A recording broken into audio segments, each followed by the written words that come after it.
حکومت اور تحریک انصاف کے درمیان مذاکرات تاخیر کا شکار، کئی رہنما اسلام آباد پہنچ گئے لیکن ابھی تک بیٹھک نہیں لگ سکی۔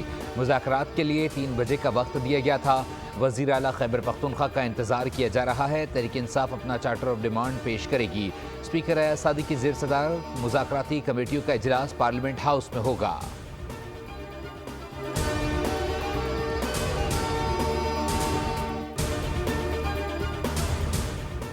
وزیر اعظم شہباز شریف کی زیر صدارت SIFC کی ایپیکس کمیٹی کا اجلاس جاری۔ Army chief general Asim Munir, اعلیٰ سول و عسکری حکام شریک۔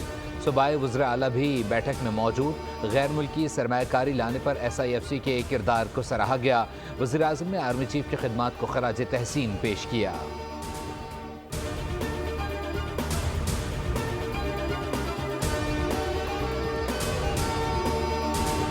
سانحہ 9 مئی کے 19 مجرمان کو سزاؤں میں معافی کا اعلان۔ ISPR کے مطابق مجرموں نے قانونی حق استعمال کرتے ہوئے رحم اور معافی کی پٹیشنز دائر کی تھیں۔ 67 مجرموں نے رحم کی درخواستیں کیں۔ 48 درخواستیں کورٹ آف اپیل میں نظر ثانی کے لیے ارسال کر دی گئیں۔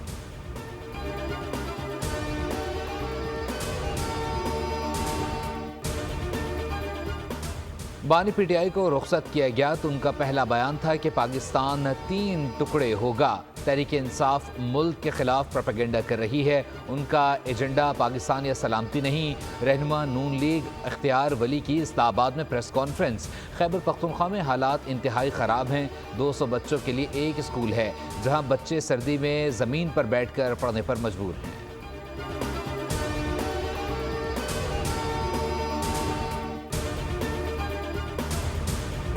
اور پاکستان اسٹاک ایکسچینج کی ایک اور بڑی چھلانگ، نئے سال پر نیا ریکارڈ بنایا، ایک اور بڑا سنگ میل عبور کر لیا۔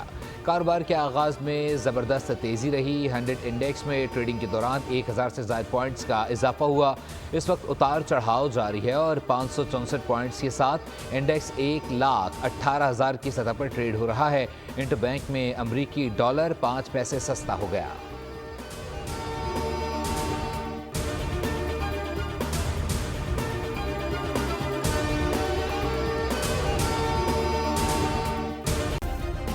سبسکرائب کریں اور بیل دبائیں تاکہ کوئی خبر رہ نہ جائے۔